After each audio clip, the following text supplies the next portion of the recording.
Hi folks, this is Paul Rose and this is my fourth podcast and this is the story of the album Late Show.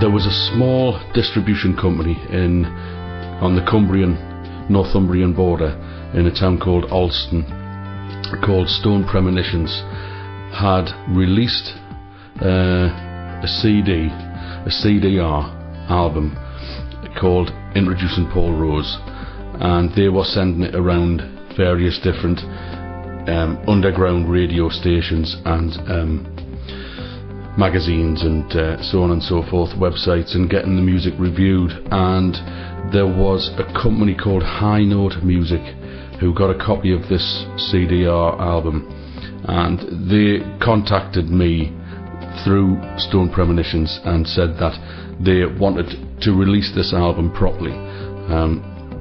What was contained on that CDR, some tracks had already been released through Slide Away in Magic City, mostly Magic City. So what I basically said was the bulk of the tracks that Stone Premonitions were circulating on this compilation weren't released, but there was one or two that had been released. So we had to take the tracks from Slide Away in Magic City that were included in the compilation and try and replace them with other tracks.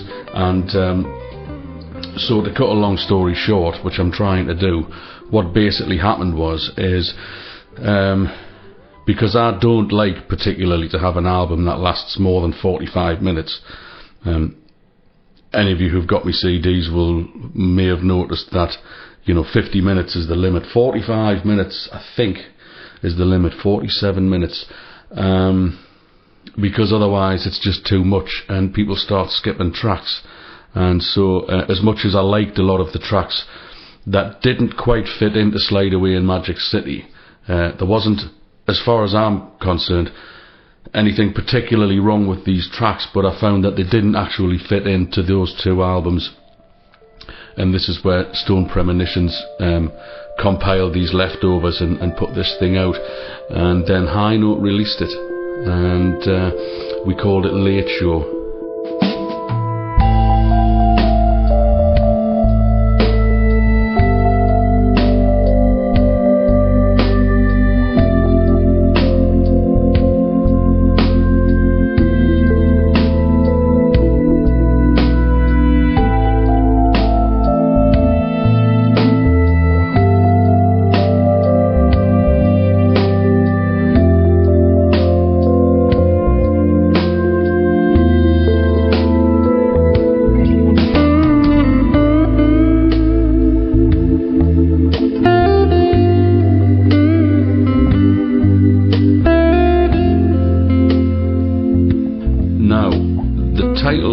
The album Late Show, I wanted to call it Cause and Effect, which is another track that's on the album, but Maxine, who worked at High Note, she picked up on the track titled Late Show, and that's where we named the album. And the reason Late Show came into being was the title of that track. If any of you have seen the Hammer House of Horror movies, there was a film, I'm just a massive fan of Hammer House of Horror, and I'll sit up until all hours of the morning watching these films. And as a kid I remember seeing one which I can't remember the title of. It's an absolute outrage and sacrilegious that I can't remember the title of this film. Please email me with the title of this film, because I'll buy it. I'll go onto Amazon and buy it on DVD or tape. I've seen it a few times, and it's about a motorcycle gang who systematically, one of them dies and he comes back and he encourages the rest of the gang to commit suicide. And so you've got these zombie motorbike gang riding around some quiet English village somewhere. I absolutely love that kind of stuff. But the music to this film, it was a Hammond organ, but I think it was employed as a more of a church organ sort of thing, the Gothic death and graveyards and all of that kind of stuff. And just as a kid, I remember being allowed to sit up and watch it one night in this probably late 70s, yes, the late 70s, and I was as much taken by the music.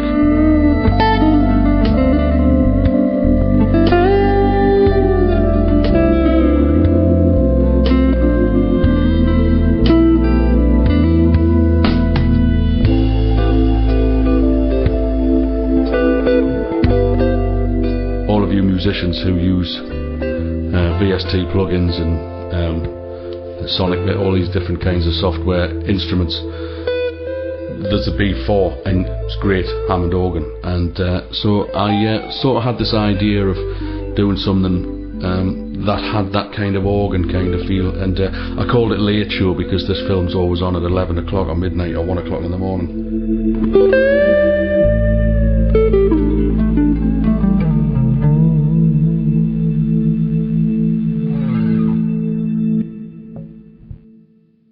There's another track on there called Hands On, Hands Off, which really is about my experiences again with record companies and managers and so on, where the hands-off thing was, fuck it, basically, I'm going to try to push this myself. Not to say that I'm not open to offers to go into business with people, but I just felt as though I hadn't progressed as much as I'd hoped, for all reasons that I've described in earlier podcasts. And that sample at the beginning of Hands On, Hands Off is from one of the Frankenstein, again a Hammer House, a horror film, Frankenstein. I'm going to take my work underground, I can't allow it to fall into the wrong hands again. So I'm taking my work underground, I can't let it fall into the wrong hands again.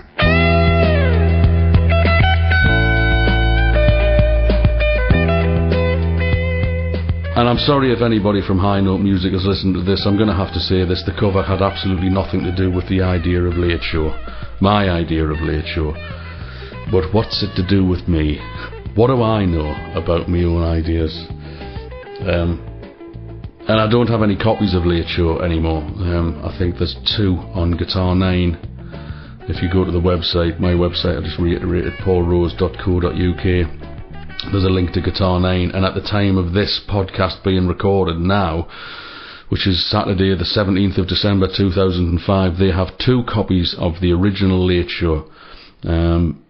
We will be I believe we're going to be making some more Late Shows next year. Maybe we'll do a run of 50 or 100, or who knows, maybe all you people will be so desperate to hear the album that we'll have to print 50,000 copies, and I will buy a yacht on the south coast of France.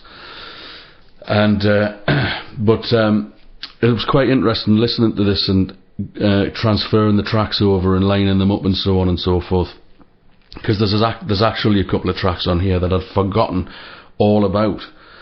One of my favourite tracks on this that I hadn't forgotten about is the very last track on the album, called Transmission. And what that is it's I'll explain the technical engineering side of the recording. It's just random chords played with a lot of delay, a lot of echo, with the volume control. So you strum a chord and pull the volume control up. So you do, and then the echo sort of takes that chord and carries it on, and then you drop the volume of the guitar, but you don't hear silence. You hear the echo of the original chord, and then you play another chord. I heard an album by Alan Holdsworth called Metal Fatigue, and he's doing a lot of this type of stuff. He does a very sophisticated version of this on Metal Fatigue, on the Unmerry Merry-Go-Round, and he does it a lot. He does it all the time, in fact.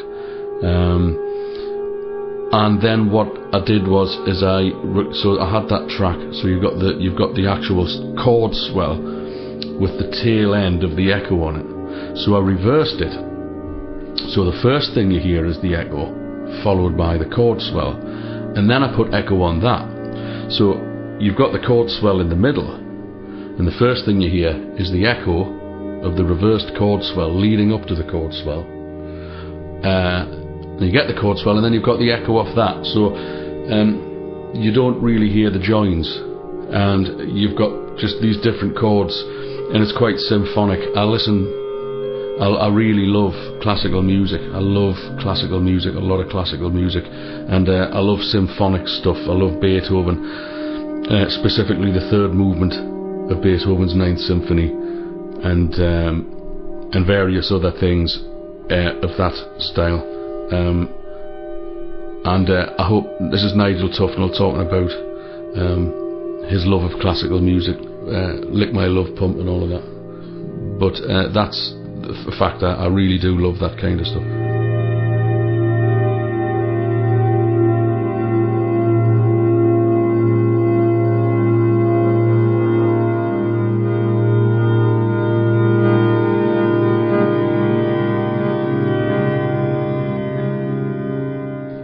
And the joining together of chords without a beginning or an end to the chord, that was the idea with that.